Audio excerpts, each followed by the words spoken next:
الله الرحمن الرحيم. الحمد لله وكفى وسلام على عباده الذين اصطفى. أما بعد فأعوذ بالله من الشيطان الرجيم. بسم الله الرحمن الرحيم. ادعوا ربكم تضرعا وخفيا وقال رسول الله صلى الله عليه وسلم: اللهم إني أعوذ بك من أن أشرك وأنا أعلم به وأستغفرك لما لا أعلم، أو كما قال صلى الله عليه وسلم.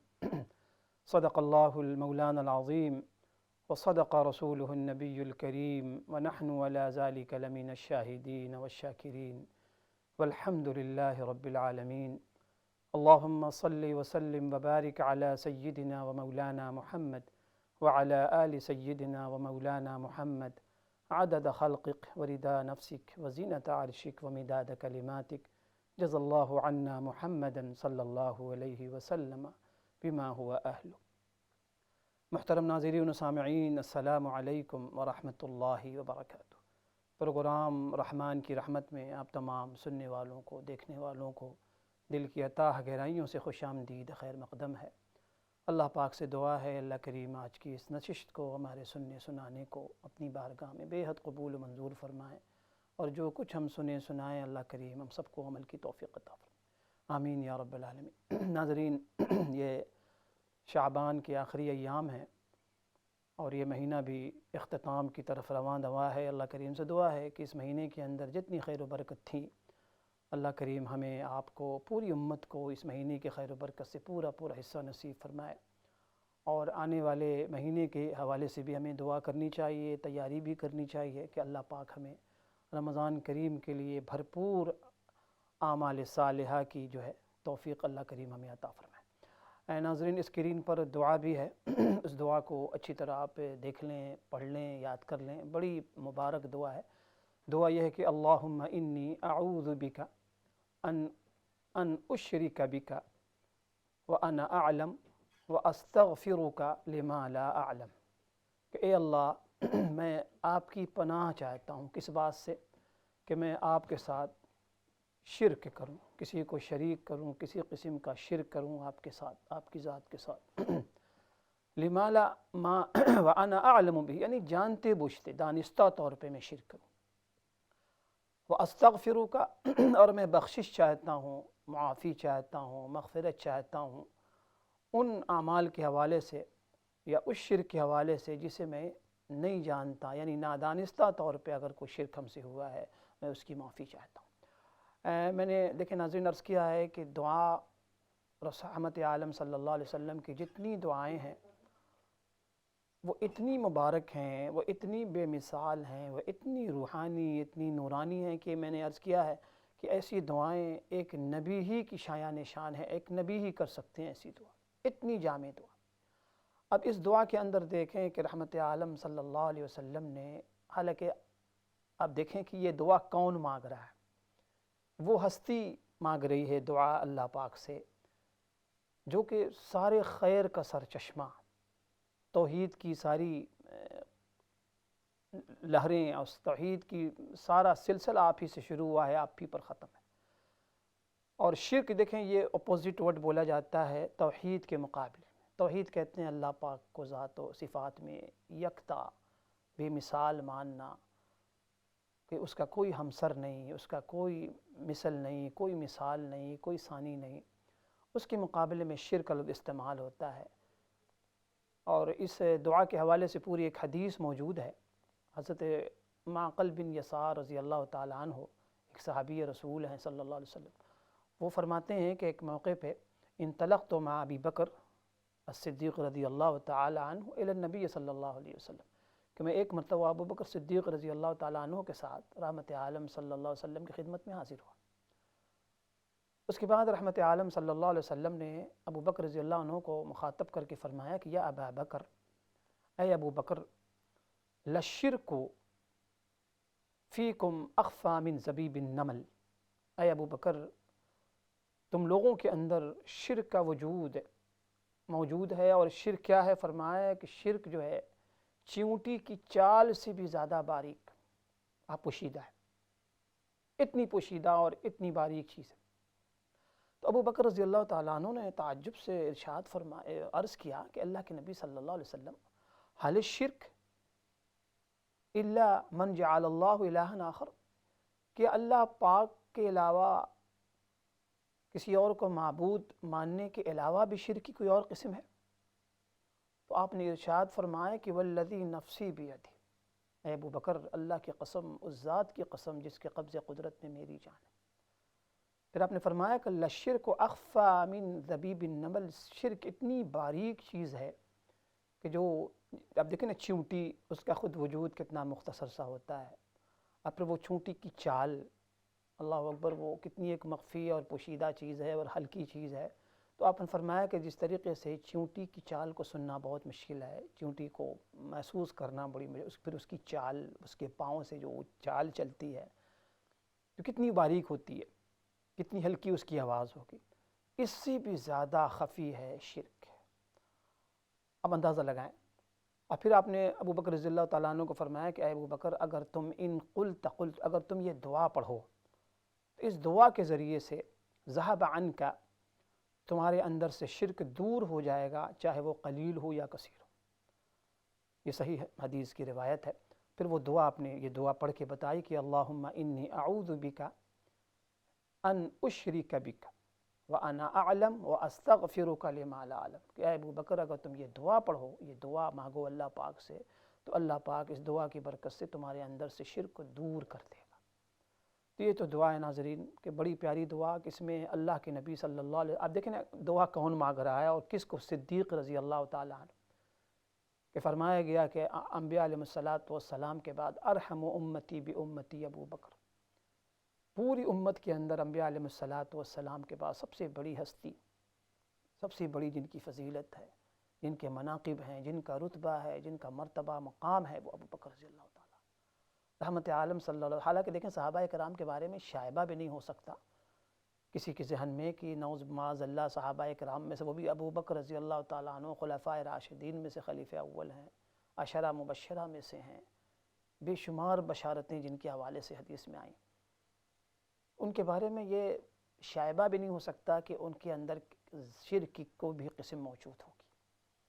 تو رحمت عالم صلی اللہ علیہ وسلم پوری امت کی اصلاح کے لیے، پوری امت کی تربیت کے لیے، پوری امت کو تعلیم دینے کے لیے آپ ارشاد فرما رہے ہیں کہ اے لوگوں، تمہارے اندر شرک کا وجود ہے، اور شرک اتنا باریک ہے، اتنا پوشیدہ ہے، جیسے چونٹی کی چال کتنی مخفی ہوتی ہے۔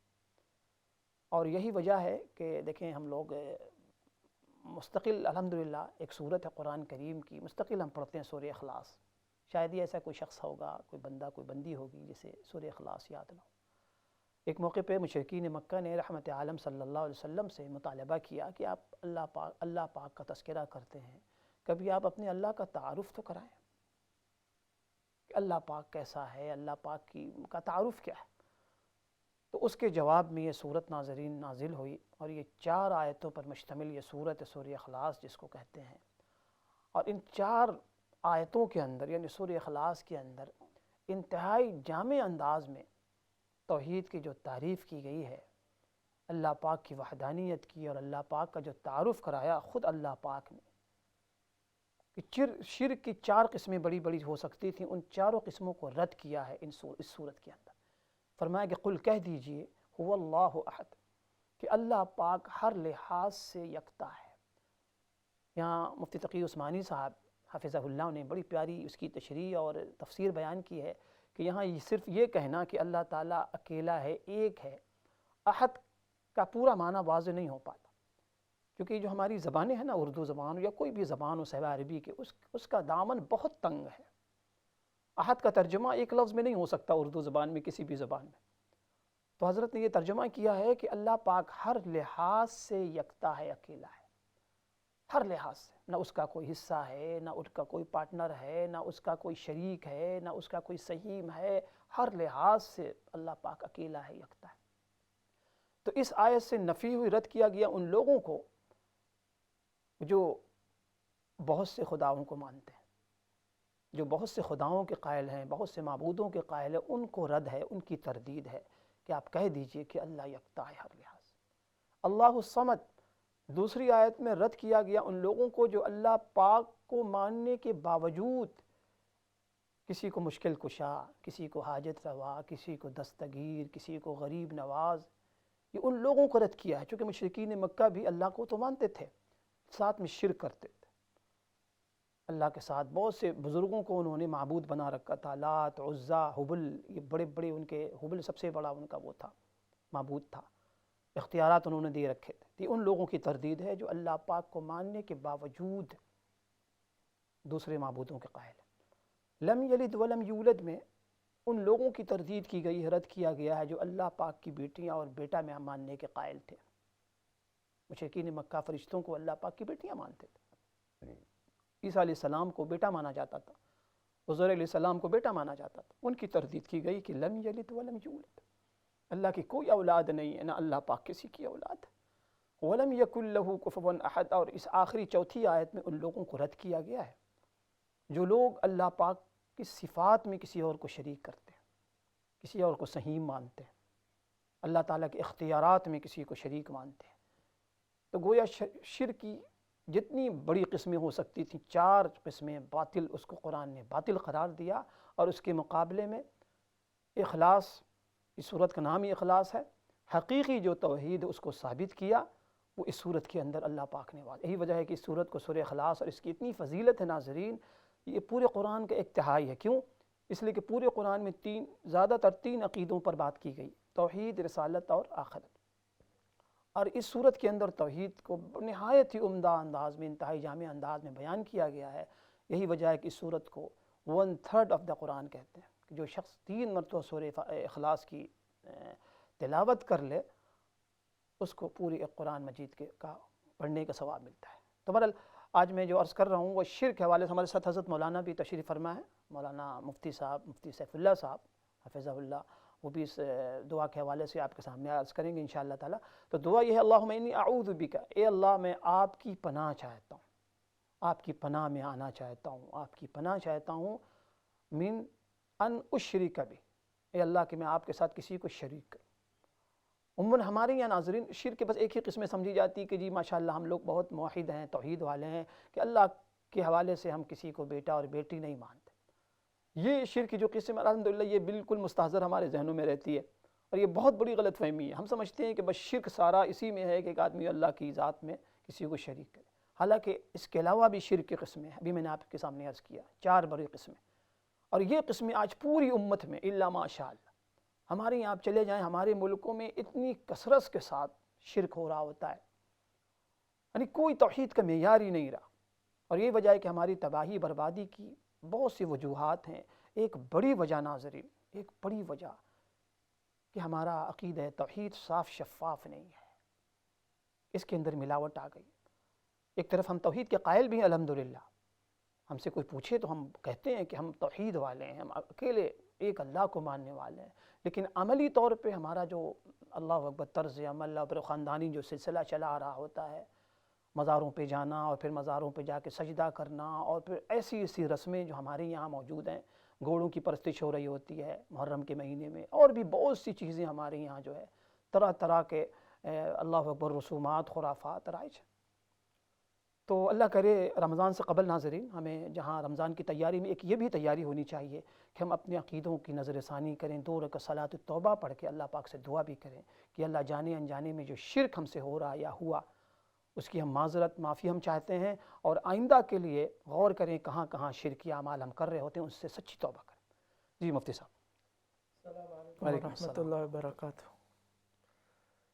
بہت اہم دعا پر بات ہو رہی ہے، جیسا کہ ہم نے پہلے بھی بارہا کہا اور ہر مرتبہ کہنا چاہیے جی جی اور کہنا ضروری ہے کہ نبی کریم صلی اللہ علیہ وسلم نے اپنی دعاؤں کے چند جملوں کے اندر بہت کچھ مانگ لیا۔ بے شک بے شک۔ اب اسی دعا کو سب سے پہلے تو دعا کرنی چاہیے، اللہم انی اعوذ بک ان اشرک بک وانا اعلم بہ واستغفرک لما لا اعلم بہ۔ اس کے اندر نبی کریم صلی اللہ علیہ وسلم نے سب سے بڑی چیز سے حفاظت کو مانگ لیا، اور سب سے بڑا حفاظت کا ذریعہ مانگ لیا۔ نبی کریم صلی اللہ علیہ وسلم نے سب سے بڑا جو گناہ ہو سکتا ہے انسان سے، اس سے پناہ مانگی، شرک، جس کو کلام اللہ شریف کے اندر فرمایا گیا ان الشرک لظلم عظیم، کہ شرک سب سے بڑا گناہ ہے۔ اور اللہ تعالیٰ نے فرمایا ان اللہ لا یغفر ان یشرک بہ ویغفر ما دون ذلک لمن یشاء، اللہ تعالیٰ شرک کو معاف نہیں فرمائیں گے آخرت کے اندر۔ دنیا کے اندر جو بھی آدمی جتنا بھی بڑا جرم کرے، شرک کرے، توبہ کرے تو معافی ہو جاتی ہے، لیکن آخرت کے اندر اللہ کا ضابطہ یہ ہے کہ اللہ شرک کو معاف نہیں فرمائیں گے۔ یہ اللہ کا قانون ہے، اللہ کا ضابطہ ہے۔ تو معلوم یہ ہوا کہ سب سے بڑا گناہ اور سب سے بڑا جرم وہ شرک ہے۔ تو نبی کریم صلی اللہ علیہ وسلم نے اس دعائے مبارک کے اندر شرک اکبر سے بھی پناہ مانگ لی، اور شرک اصغر جس کو کہا جاتا ہے ریاکاری، اس سے بھی آپ صلی اللہ علیہ وسلم نے پناہ مانگی۔ اور پناہ کا سب سے مضبوط ذریعہ اور حفاظت وہ اللہ تعالیٰ سے مانگنا کہ اللہ تعالیٰ تو ہی ہماری حفاظت فرما۔ یہ بہت بڑا جرم ہے اور بہت بڑا گناہ ہے، اس کی بڑی صورت ہو یا اس کی چھوٹی صورت ہو، ان دونوں صورتوں سے اے اللہ تو ہماری حفاظت فرما، جس کو کلام اللہ شریف کے اندر فرمایا من یعتصم باللہ فقد استمسک بالعروۃ الوثقی، جس نے اللہ تعالیٰ کی دامن کو تھام لیا اور حفاظت اللہ تعالیٰ کے ذریعے جس نے حاصل کر لی تو اس نے بہت مضبوط کڑے کو تھام لیا۔ تو نبی کریم صلی اللہ علیہ وسلم نے اس دعائے مبارک کے اندر سب سے بڑے گناہ سے حفاظت کو مانگا اللہ تعالیٰ سے، اور اللہ تعالیٰ سے حفاظت مانگی جو حفاظت کا سب سے بڑا ذریعہ۔ ایک اور بڑی توجہ طلب بات یہ کہ ایک یہ ہے کہ اللہ تعالیٰ سے دعا مانگنا، جیسا کہ ہمارا پورا پروگرام دعاؤں کے سلسلے میں ہی چل رہا ہے، نبی کریم صلی اللہ علیہ وسلم سے جتنی بھی منقول دعائیں وہ مانگی جاتی ہیں، وہ کی جاتی ہیں اور ان پر بات کی جاتی ہے۔ آگے دعاؤں کے اندر کئی صورتیں ہیں، ان کو ہم عمومی طور پر الگ کنسیڈر کرتے ہیں، لیکن وہ ساری کی ساری دعاؤں کے اندر ہی آتی ہیں۔ ان میں سے ایک یہ استعاذہ۔ استعاذہ کا مطلب یہ ہے کہ اللہ تعالیٰ سے حفاظت مانگنا۔ تو جس طرح دعا کرنے کا حکم ہے کلام اللہ شریف کے اندر، اسی طرح اللہ تعالیٰ سے حفاظت مانگنے کا بھی حکم ہے۔ اور جس طرح غیر اللہ سے دعا مانگنا یہ شرک ہے، اسی طرح غیر اللہ سے حفاظت مانگنا یہ بھی شرک ہے۔ اس کو کلام اللہ شریف کے اندر فرمایا وَأَنَّهُ كَانَ رِجَالٌ مِّنَ الْإِنسِ يَعُوذُونَ بِرِجَالٍ مِّنَ الْجِنِّ، کچھ لوگ جو مشرک لوگ ہیں انسانوں میں سے، وہ جنوں سے استعاذہ کرتے ہیں اور پناہ مانگتے ہیں اور حفاظت چاہتے ہیں، تو یہ بڑا برا کام اور شرک کا ارتکاب کر رہے ہیں۔ ایک اور بڑا اہم سوال جو عمومی طور پر کہا جاتا ہے کہ تعویذ شرک ہے، اس کو کہہ دیتے ہیں۔ تو یوں کہنا چاہیے کہ تعویذ غیر اللہ سے شرک ہے۔ غیر اللہ سے کوئی حفاظت کا ذریعہ مانگنا یا حفاظت، ایک یہ ہے کہ اللہ تعالیٰ سے حفاظت مانگنا، اللہ تعالیٰ سے یہ دعا اور التجا کرنا، یہ تعویذ ہے، یہ استعاذہ ہے، اس کا حکم ہے۔ لہٰذا یہ بالکل نہ صرف یہ کہ مشروع ہے بلکہ اس کا حکم ہے کہ اللہ تعالیٰ سے، جس کو شرک کہتے ہیں نا حضرت، وہ جو لٹکانے والا جو سسٹم ہے نا اس کو، تو تعویذ کا کئی معنی نا، ایک تو تعویذ کا جو عربی جو ترجمہ ہے جی جی تعوذ اور تعویذ جو ہے، بالکل ایک وہ جو ہمارے یہاں جو تعویذ فروش جو لوگ ہوتے ہیں جنہوں نے بزنس تجارت بنا رکھا ہے، بالکل بالکل، اس حوالے سے جو لوگ کہتے ہیں نا تو غلط ہے۔ ہاں وہ یہ ہے کہ تعویذ ایک یہ ہے کہ اللہ تعالیٰ سے جو ہے وہ حفاظت مانگنا، اس کا حکم ہے، بالکل، اور غیر اللہ سے اگر ہو تو وہ شرک ہے۔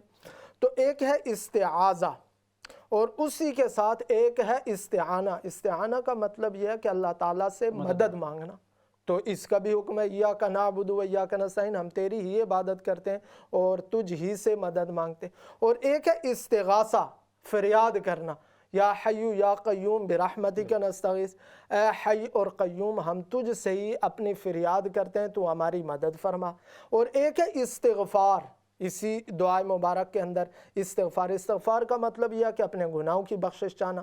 تو یہ ساری کی ساری صورتیں، چاہے استعاذہ ہو، چاہے استعانہ ہو، چاہے استغاثہ ہو، چاہے استغفار ہو، یہ ساری کی ساری صورتیں یہ دعا کے اندر داخل ہیں، اور نہ صرف یہ کہ یہ مشروع ہیں بلکہ ان کا حکم ہے۔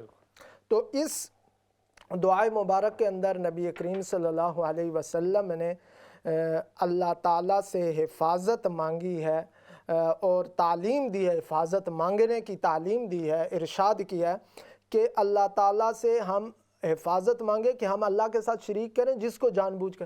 عمومی طور پر جیسا کہ آپ نے بات کی ہے کہ جو شرک اکبر ہے یا شرک جلی ہے، جو کلیئر شرک ہے، اس کو تو ہر آدمی، ہر مسلمان جانتا ہے، تو وہ اس سے بھی پناہ مانگی۔ تو اس کی مختلف صورتیں، شرک فی ذات، شرک فی ذات کا مطلب یہ ہے کہ اللہ تعالیٰ کی ذات کے اندر کسی کو شریک کرنا، جیسے آتش پرست دو خداؤں کے قائل ہیں، انہوں نے یہ کہا کہ نیکی کا خدا الگ ہے اور برائی کا خدا الگ ہے، انہوں نے الگ۔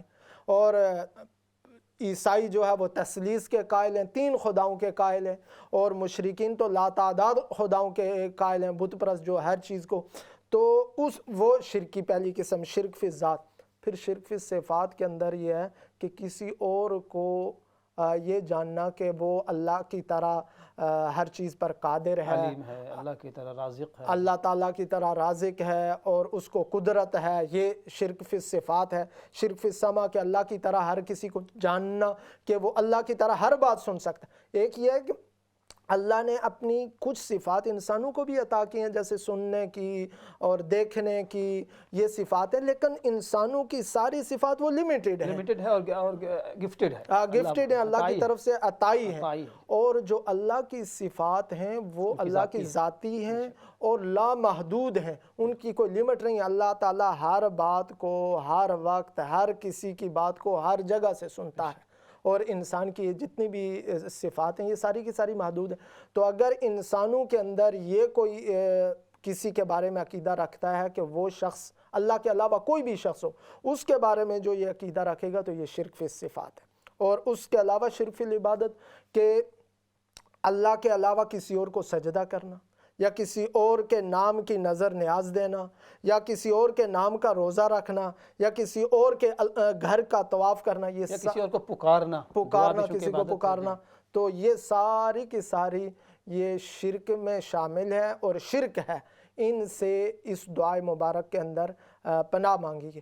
اور دوسری چیز جو دوسرے جملے کے اندر کہ میں پناہ مانگتا ہوں اور معافی چاہتا ہوں اس شرک کی جس کو میں جانتا نہیں ہوں۔ جیسا کہ عمومی طور پر آدمی اعمال کرتا ہے تو اس کے اندر اعمال بعض اوقات کوئی آدمی کرتا ہے تو اس کے اندر یہ نیت ہوتی ہے کہ دوسرا بھی دیکھ لے یا دوسرے کا شو آف ہو جائے، دوسرے کو بتلا دیا جائے، جس کے لیے عربی کے اندر 2 لفظ ہیں، ایک ریا اور دوسری سمعہ۔ ریا کا مطلب ہے دکھلاوا اور سمعہ کا مطلب ہے شہرت۔ تو کسی آدمی نے اگر اس نیت سے عمل کیا تو یہ بھی شرک کے اندر داخل ہے، جیسا کہ آپ نے واقعہ بیان کیا حدیث کے حوالے سے، تو وہ شرک خفی ہے اور اس سے بھی پناہ مانگی گئی۔ تو شرک چاہے جو ہے وہ شرک جلی ہو یا شرک خفی ہو، بڑا شرک ہو جو شرک فی ذات اور صفات ہے، یا چھوٹا شرک ہو جس کو ریاکاری اور سمعت کہتے ہیں، یہ دونوں کے دونوں مذموم ہیں اور دونوں کے دونوں گناہ ہیں اور دونوں سے پناہ مانگی گئی ہے۔ آسان الفاظ میں، مختصر الفاظ میں یوں کہا جا سکتا ہے، پوری بات کو کنکلوژن کرتے ہوئے یوں کہا جا سکتا ہے، توحید یہ ہے کہ اللہ کی عبادت کرنا اور اللہ کے لیے ہی عبادت کرنا۔ اگر کوئی آدمی اللہ کی عبادت نہیں کرتا تو وہ مشرک ہے، اسی طرح جو اللہ کے لیے عبادت نہیں کرتا تو وہ بھی مشرک ہے، جس کو حدیث میں فرمایا من صلی یرائی فقد اشرک، جس نے نماز پڑھی دوسرے کو دکھانے کے لیے اس نے شرک کیا، ومن صام یرائی فقد اشرک ومن تصدق یرائی فقد اشرک، کہ جس نے روزہ رکھا دوسرے کو دکھانے کے لیے، جس نے صدقہ کیا دوسرے کو دکھانے کے لیے، اس نے بھی شرک کیا۔ اللہ تعالی ہم سب کو شرک اکبر سے بھی اور شرک اصغر سے بھی ہم سب کی حفاظت فرمائے۔ آمین آمین آمین۔ بہت شکریہ مفتی صاحب، بہت شکریہ، بہت عمدہ انداز میں آپ نے وضاحت فرمائی۔ ناظرین، شرک کی شناعت کے لیے، یعنی اس کی برائی کے لیے اگر آپ غور کریں کہ اللہ پاک نے قرآن مجید میں ایک موقع پر انبیاء علیہ الصلوۃ والسلام کا تذکرہ کیا۔ انبیاء علیہ الصلوۃ والسلام کا تذکرہ کرنے کے بعد اللہ فرماتے ہیں کہ وَلَوْ أَشْرَكُوا لَحَبِطَ عَنْهُمْ مَا كَانُوا يَعْمَلُونَ. آپ اندازہ لگائیں، انبیاء علیہ الصلوۃ والسلام معصوم محض، ان کے بارے میں آدمی سوچ بھی نہیں سکتا. اللہ پاک فرما رہے ہیں کہ یہ انبیاء علیہ الصلوۃ والسلام، یہ نبی بھی، یہ انبیاء بھی اگر خدا نخواستہ شرک کر بیٹھیں تو لَحَبِطَ عَنْهُمْ، تو ان کے سارے اعمال ضائع ہو جائیں. وَلَوْ أَشْرَكُوا مَا كَانُوا يَعْمَلُونَ، سارے اعمال ان کے حبط ہو جائیں، ضبط کر دیے جائیں اور ان کے اعمال ضائع ہو جائیں. یعنی اتنی بری چیز ہے شرک. اللہ ہم سب کو شرک اور شرک کی تمام قسموں سے حفاظت فرمائے. انشاءاللہ مختصر سا بریک ہے، بریک کے بعد پھر حاضر ہوتا ہوں انشاءاللہ. السلام علیکم ورحمۃ اللہ وبرکاتہ.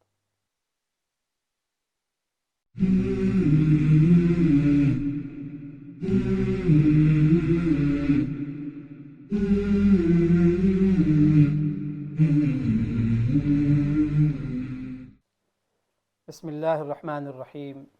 اللہم انی اعوذ بک ان اشرک بک وانا اعلم واستغفرک لما لا اعلم. صدق اللہ المولانا العظیم وصدق رسولہ النبی الکریم ونحن علی ذلک لمن الشاہدین والشاکرین الحمد للہ رب العالمین.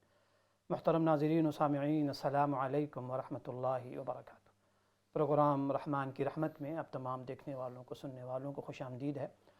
اللہ کریم سے دعا بھی ہے کہ اللہ پاک ہم سب کے سننے سنانے کو، خصوصاً آج کی دعا کے حوالے سے جو دعا پیش کی گئی ناظرین، اللہ کرے کہ یہ دعا ہم سب کے حق میں، پوری امت کے حق میں اللہ پاک قبول فرمائے، اور ہم سب کو، پوری امت کو اللہ پاک شرک کی تمام قسموں سے، شرک جلی سے، شرک خفی سے، شرک فی الذات سے، شرک فی الصفات سے، شرک فی الاختیارات سے، جتنی بھی شرک کی قسمیں ہو سکتی ہیں اللہ کریم ان تمام قسموں سے شرک کی ہم سب کی حفاظت فرمائے.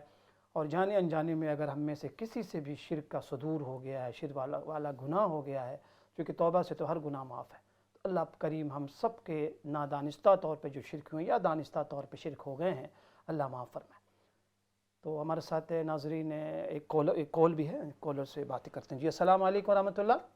وعلیکم السلام. قاری صاحب، آپ کا بہت اچھا پروگرام تھا. بہت شکریہ. عموماً مجھے دیکھنے کا موقع نہیں ملتا، میں ٹیچر ہوں، لیکن آپ کا آج دعا کے حوالے سے تو اتنا اچھا تھا کہ بس میں بتا نہیں سکتی. میرا دل بہت چھو گیا اس بات سے. بہت شکریہ. قاری صاحب، مجھے آپ سے ایک سوال کرنا ہے. میری دوست ہے میرے ساتھ ٹیچر، اس کا سوال ہے کہ اس کے پاس کچھ پیسے تھے، اس نے 1 سال سے اپنے بھائی کو دیے ہوئے تھے اور اب واپس آئے ہیں. وہ ان کے پاس اس کی امانت تھی.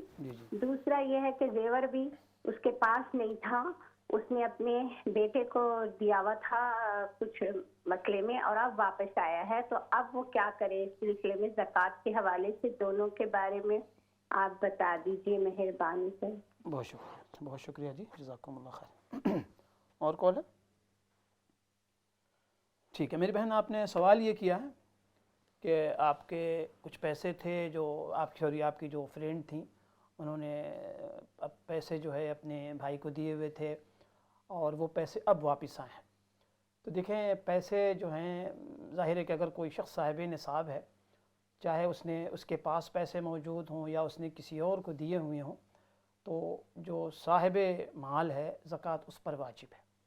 تو اس کی ایک شکل یہ ہے کہ جتنے سال وہ پیسے آپ کے ان کے پاس رہے، واپس جب آئے ہیں تو آپ ٹوٹل اماؤنٹ، یعنی جتنے سال آپ نے زکوٰۃ نہیں دیے ہیں ان پورے سالوں، 2 سال 3 جتنے سال گزرے ہیں، تو ہر سال کے اعتبار سے آپ ٹوٹل کر کے زکوٰۃ ادا کریں گے. اور یہی صورت جو ہے سونے کے بھی ہے کہ سونا اگر آپ کا ہے، بے شک کسی اور کو آپ نے دیا ہوا ہو رکھنے کے لیے یا کسی کو استعمال کے لیے، لیکن جو صاحب مال ہے، جو صاحب نصاب ہے، اس پر زکوٰۃ واجب ہے. شریعت نے اس کی تو اجازت دی ہوئی ہے. مثال کے طور پہ ایک شخص ہے، اس کے پاس پیسہ زکوٰۃ دینے کے لیے نہیں ہے، اس نے دیا ہوا، انویسٹ کیا ہوا ہے، سارا پیسہ سارا اس کا کسی کو دیا ہوا ہے، تو اس کی تو اجازت ہے کہ اس وقت تک آپ انتظار کر لیں، جب وہ پیسہ آپ کا مل جائے واپس تب آپ زکوٰۃ ادا کرتے ہیں.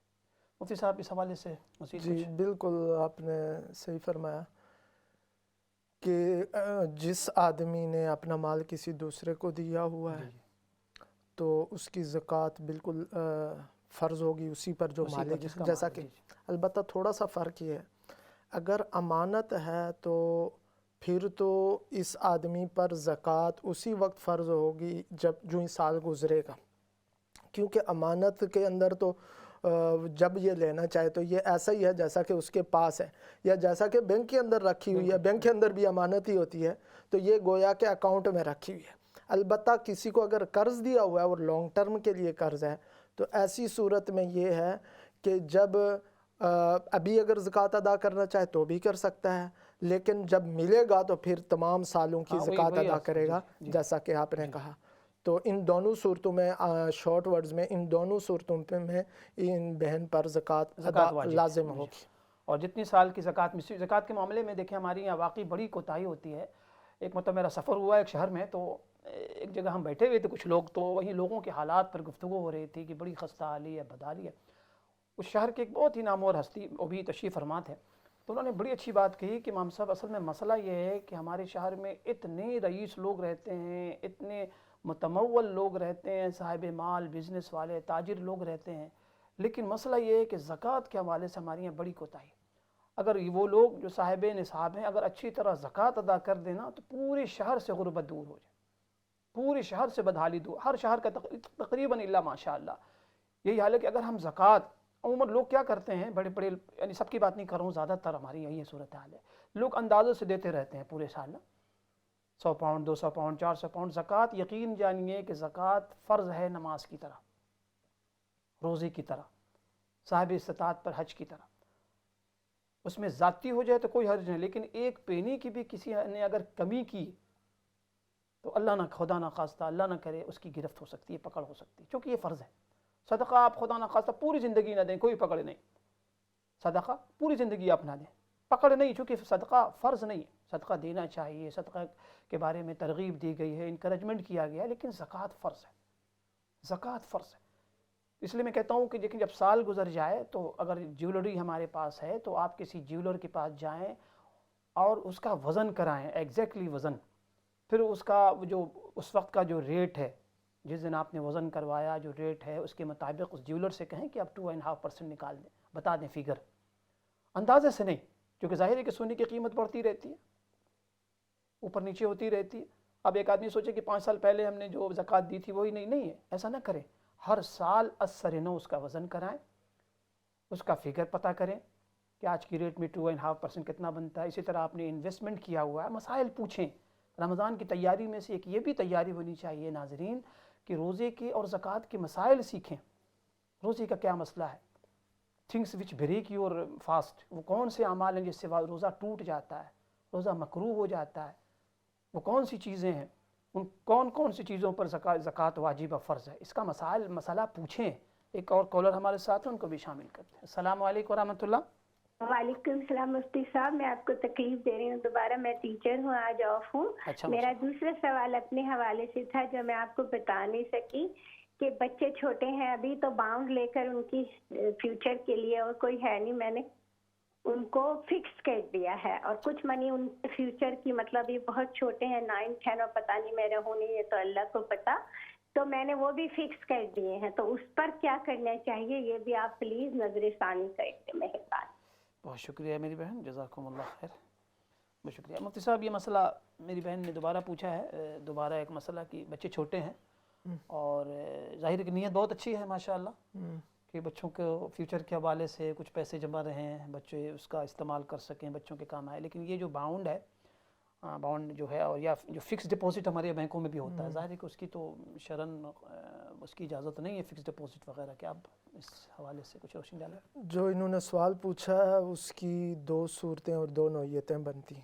پہلی بات تو یہ ہے کہ ان کو جواب یہ ہے کہ بچوں کے لیے جو آپ نے اماؤنٹ رکھی ہے وہ اماؤنٹ کسی اسلامک بینک میں رکھ دیں، یا جو ہے وہ کسی جائز کمپنی کے شیئر وغیرہ رکھ لیں، سوچ سمجھ کر، خود ہی نہ رکھ لیں، کسی سے پوچھ کر، انویسٹر سے پوچھ کر، جو کمپنی اچھی منافع میں جا رہی ہو، کیونکہ بچوں کے مال کے حوالے سے بہت زیادہ سینسیٹیو ہونا چاہیے۔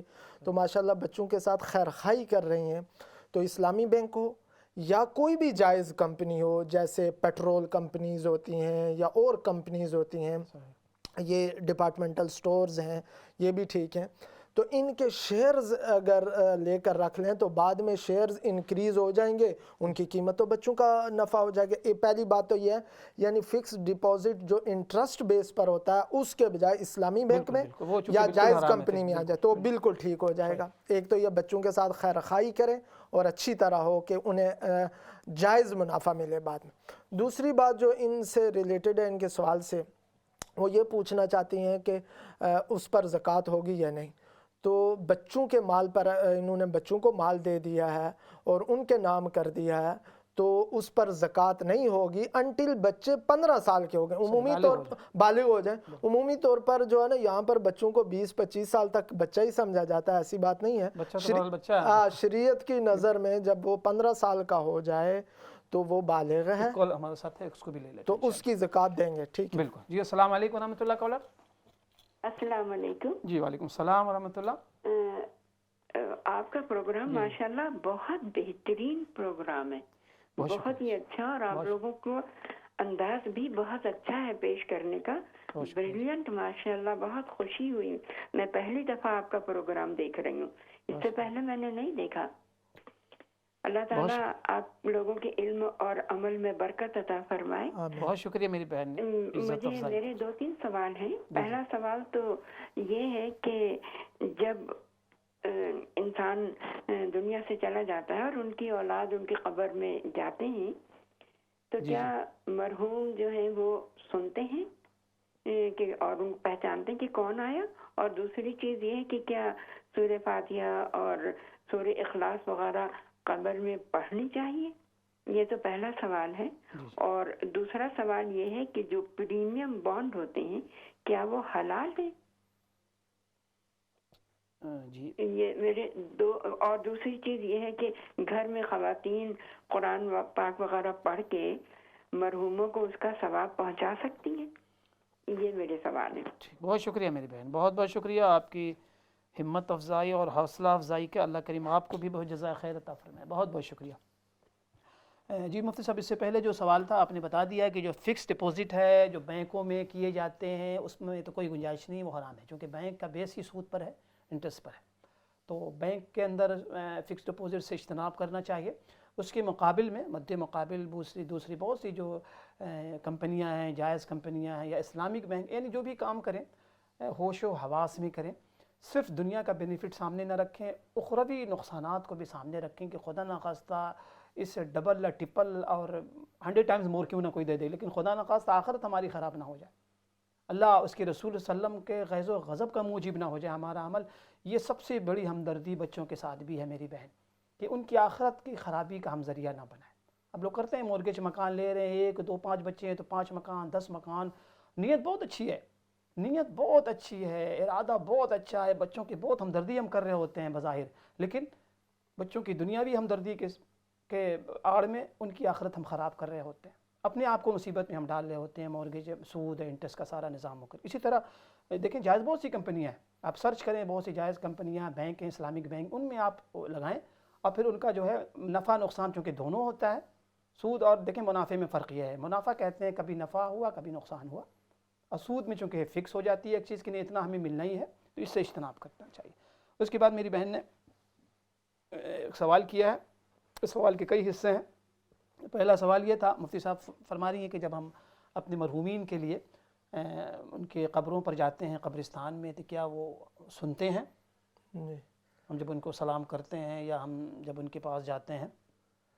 دیکھیں جہاں تک تعلق ہے ہمیں حکم دیا گیا اور تعلیم دی گئی کہ وہاں جا کر سلام کریں، السلام علیکم یا اہل القبور، یہ ہمارے لیے حکم ہے اور نبی کریم صلی اللہ علیہ وسلم کی تعلیمات ہیں، اس کا تو ہمیں اس کو بجا لانا چاہیے۔ باقی وہ سنتے ہیں یا نہیں سنتے وہ ایک الگ جہان ہے، اور اس کے بارے میں حدیث میں فرمایا گیا کہ ایسے سوال سے اجتناب کرنا چاہیے جس کا عمل سے کوئی تعلق لا تسألوا عن شيء إن تبد لكم تسؤكم۔ بالکل، تو اس کا عمل کے ساتھ کوئی تعلق نہیں ہے، لہٰذا جہاں تک تعلق ہے ہم وہاں جائیں تو سلام کریں۔ سلام کرنے سے مراد وہ دعا ہے جو السلام علیکم یا اہل القبور۔ وہ دعا پڑھیں۔ اصل میں بہت سے لوگ اس کا مطلب نکال لیتے ہیں نا، بڑی مصیبت یہ ہے. اب وہ کہتے ہیں جی آپ جب جاتے ہو قبرستان میں دعا، اس کا مطلب بھائی اس کا مطلب تو ہم وہ نکالیں نا جو اللہ کے نبی اس کا مطلب شریعت پر عمل ہے، شریعت پر عمل ہے، بس شریعت پر ہر چیز کا مطلب نکال لو. جی بالکل. حالانکہ قرآن نے بڑے واضح انداز میں کہا ہے کہ شہداء کے بارے میں کہ وَلَٰكِن لَا تَشْعُرُونَ، بالکل کہ ان کی زندگی، وہ زندہ تو ضرور ہیں لیکن ان کی زندگی کس نوعیت کی ہے تمہارے اندر اس کا شعور ہی نہیں ہے. بالکل یہ بات ہے، تو وہ الگ جہان ہے. تو ایک سوال تو ان کا یہ ہوا. دوسرا فرما رہی تھی کہ وہ جو ایصال ثواب جو ہم کرتے ہیں، ظاہر ہے کہ ایصال ثواب کا جواز ہے اور بلکہ کرنا چاہیے، حکم ہے ہمیں. تو متعدد احادیث سے نبی کریم صلی اللہ علیہ وسلم نے فرمایا کہ یہ عمل اپنے والدین کے لیے کرو، اور جو ہے وہ حج کے اندر حج بدل ہوتا ہے. تو اس پر قیاس کر کے علماء نے فرمایا کہ کوئی بھی عمل کیا جائے تو وہ عمل کا ثواب جس کو پہنچایا جائے تو پہنچ جاتا ہے، کیونکہ اس کی اصل اور بنیاد حدیث سے ثابت ہے. تو دوسرا اور تیسرا تقریباً ایک ہی سوال ہے کہ کسی کے لیے ایصال ثواب سورہ اس میں ایک بات کو میں ایڈ کر دوں. دیکھیں ایصال ثواب میری بہن بہت اچھی چیز ہے، بلکہ کرنا چاہیے، لیکن ایصال ثواب کی محفل سجا کر اس کو تماشا نہ بنائے. ہمارے یہاں ہر چیز کا تماشا ہوتا ہے. اب قرآن خوانی جو ہوتی ہے نا، ایک پورا ایک ایسا لگتا ہے جیسے میلہ. وہ گھر والے بیچارے بجائے قرآن مجید پڑھنے کی کوئی بریانی بنوانے میں لگا ہوا ہے، کوئی میٹھے چاول کے چکر میں لگا ہوا ہے، ان لوگوں کو کھلانے کے چکر میں، یعنی اس کا سارا وقت مہمان نوازی میں. اس سے اجتناب کرنا، تماشا نہ بنائے قرآن خوانی کا، ایصال ثواب کو تماشا نہ بنائے. بہت شکریہ جی. Next collar. السلام علیکم ورحمۃ اللہ. السلام علیکم، میں لندن سے بات کر رہی ہوں. جی جی. تو میرا بیٹا تھوڑا ٹھیک نہیں ہے، تو اس کے لیے دعا کریے گا، اور کوئی بتائیں اس کے لیے میں کیا پڑھوں اس کو شفا ملے. ٹھیک ہے، عرض کرتا ہوں. بہت شکریہ میری بہن، بہت شکریہ، بہت شکریہ. اللہ پاک جی آپ کے اس بچے کو شفاء کاملہ عاجلہ مستمرہ دائمہ عطا فرمائے. لا باس طہور انشاءاللہ تعالی شفاء کاملہ. اسأل اللہ العظیم رب العرش العظیم ان یشفیک. آمین. میری بہن ایسا کریں کہ آپ ویسے تو بہت سی دعائیں ہیں، بہت سی چیزیں ہیں، لیکن آپ سورہ فاتحہ جو ہے نا 3 مرتبہ درود شریف پڑھیں اول آخر، اور 7 مرتبہ سورۃ الفاتحہ پڑھ کے اس کو دم کریں. 3 مرتبہ اول آخر درود شریف پڑھیں 3 مرتبہ، اور درمیان میں 7 مرتبہ سورۃ الفاتحہ پڑھ کے دم کریں. اس سورت کا نام سورۃ الشفا ہے. اس کے علاوہ حضرت ایوب علیہ السلام کی وہ دعا بڑی مشہور ہے، رب انی مسنی الضر وانت ارحم الراحمین، اس کو بھی 7 مرتبہ پڑھ لیں. اس طریقے سے سورہ یاسین کے اندر ایک آیت ہے سلام قولا من رب الرحیم، 7 مرتبہ اس کو بھی پڑھ لیں. اول آخر 3 مرتبہ درود شریف پڑھ کے ان کو دم کریں، پانی پلائیں، اور ساتھ میں دعا کریں. 2 رکعت نماز پڑھ کے صلاۃ الحاجت. اللہ کریم شافی الامراض ہیں، یا اللہ میرے بچے کو شفاء کلی عطا فرما. دیکھیں یہ جو بیماریاں، پریشانیاں بسا اوقات اللہ پاک سے قربت کا ذریعہ بن جاتی ہیں. علماء نے لکھا ہے کہ وہ راحتیں، وہ آرام، اس کے مقابلے میں وہ بے آرامیاں، وہ تکالیف جو اللہ سے قربت کا ذریعہ بن جائیں، وہ 1000 راحتوں سے بہتر ہے. یہ پریشانی اس لیے آتی ہیں ہمارے پاس کہ ہم اللہ سے قریب ہو جائیں، اللہ کا قرب ہمیں حاصل ہو. اللہ کرے آپ کے بچے کو اللہ کریم شفاء کاملہ عاجلہ مستمرہ دائمہ عطا فرمائے. میں اپنے تمام ناظرین سے بھی جو لوگ سن رہے ہیں وہ سب آپ کے لیے دعا کریں، آپ کے بچے کے لیے، بلکہ تمام بیماروں کے لیے. اللہ پاک تمام بیماروں کو شفاء کاملہ عطا فرمائے. بہت بہت شکریہ آپ کی کال کا. تو ناظرین، شرک کے حوالے سے گفتگو چل رہی تھی، اور میں نے عرض کیا کہ اللہ پاک نے سورہ انعام میں انبیاء علیہ السلام کا ذکر فرمایا. آیت ہے تلک ھدی اللہ یہدی بہ من یشاء، یہ ہدایت ہے، اللہ جسے چاہتے ہیں ہدایت دے دیتے ہیں. اس کے بعد فرمایا کہ وَلَوْ أَشْرَكُوا لَحَبِطَ عَنْهُمْ مَا كَانُوا يَعْمَلُونَ، کہ اگر یہ ہدایت یافتہ لوگ بھی، انبیاء علیہ السلام کا تذکرہ کرنے کے بعد فرمایا کہ اگر خدا نخواستہ یہ بھی شرک کر بیٹھیں، جو کہ ناممکن ہے، محال ہے. انبیاء علیہ السلام تو شرک کو مٹانے کے لیے آتے ہیں، شرک کو ختم کرنے کے لیے آتے ہیں، بھلا خدا نخواستہ ان سے کیسے شرک کا صدور ہو سکتا ہے. اور آپ دیکھیں کمال کی بات یہ ہے، ایک صورت میں رحمت عالم صلی اللہ علیہ وسلم کا تذکرہ اللہ پاک فرما رہے ہیں وَلَقَدْ أُوحِيَ إِلَيْكَ وَإِلَى الَّذِينَ مِن قَبْلِكَ، اے میرے محبوب صلی اللہ علیہ وسلم آپ کی طرف اور آپ سے پہلے لوگ تمام انبیاء علیہ السلام کی طرف یہ وحی کی گئی ہے. کیا کہ لَإِنْ أَشْرَكْتَ لَيَحْبَطَنَّ عَمَلُكَ وَلَتَكُونَنَّ مِنَ الْخَاسِرِينَ، کہ اے میرے محبوب صلی اللہ علیہ وسلم اگر آپ بھی خدا نخواستہ، ظاہر ہے کہ آپ تو امام الانبیاء ہیں، آپ تو معصوم محض ہیں، آپ تو ساری دنیا سے شرک کو مٹانے کی تشریف لاتے، لیکن اللہ پاک نے چونکہ شرک کی شناعت، شرک کی مذمت کرنی تھی، تو یہاں تک اللہ پاک نے فرما دیا کہ میرے محبوب اگر خدا نخواستہ آپ سے بھی شرک کا صدور ہو جائے تو آپ کی اعمال بھی ضائع ہو جائے اور شرک کرنے والا خائب و خاسر ہو جائے. معلوم یہ ہوا کہ شرک انسان کے تمام اعمال کو ختم کر دیتا ہے، تمام اعمال کو ضائع کر دیتا ہے، تمام اعمال کو، ساری نیکیوں کو ضائع تہس نہس کر دیتا ہے۔ تو ایک تو اللہ کریم سے ہم دعا بھی کریں ناظرین، جو دعا آج بتائی گئی ہے کہ اللہم انی اعوذ بک ان اشرک بک وانا اعلم واستغفرک لما لا اعلم۔ ایک تو دعا کو معمول بنائیں، رمضان کے آنے سے پہلے اپنے عقیدے کا جائزہ، اگر ہمارا یہ عقیدہ ہے کہ ہم اللہ کے ساتھ بہت سے بزرگوں کو ہم نے شریک کیا ہوا ہے، کسی کو ہم نے حاجت روا، کسی کو غریب نواز، کسی کو مشکل کشا، کسی کو دستگیر، اگر ہم نے یہ عقیدہ بنا رکھا ہے تو اللہ سے توبہ کریں، اللہ سے۔ اچھا عجیب بات یہ ہے، یعنی بڑی عجیب بات، کہ وہ لوگ جو شرکی اعمال میں مبتلا ہوتے ہیں وہ دوسروں کو بدعقیدہ کہتے رہتے ہیں۔ دوسرے لوگ اگر ان کو منع کریں، دوسرے لوگ ان کو اگر سمجھائیں تو یعنی کیا اسے کہتے ہیں کہ ظلم بالا ہے ظلم، کہ خود شرکی اعمال کر رہے ہوتے ہیں اور دوسرے جو لوگ توحید کی ان کو وہ یہ بدعقیدہ کہہ دیتے ہیں کہ تم بدعقیدہ ہو۔ خیرت کا نام جنوں رکھ دیا، اور جنوں کا خیرت، جو چاہے آپ کا حسن کرشمہ ساز کرے والا مسئلہ ہے۔ الٹی گنگا ہماری یہاں بہ رہی ہے، الٹی گنگا۔ خود شرک کر رہے ہوتے ہیں، ان کو کوئی بتاتا ہے بیچارہ، کوئی بھائی ان کی اصلاح کرنا چاہتا ہے، وہ کہتے ہیں تم بدعقیدہ ہو۔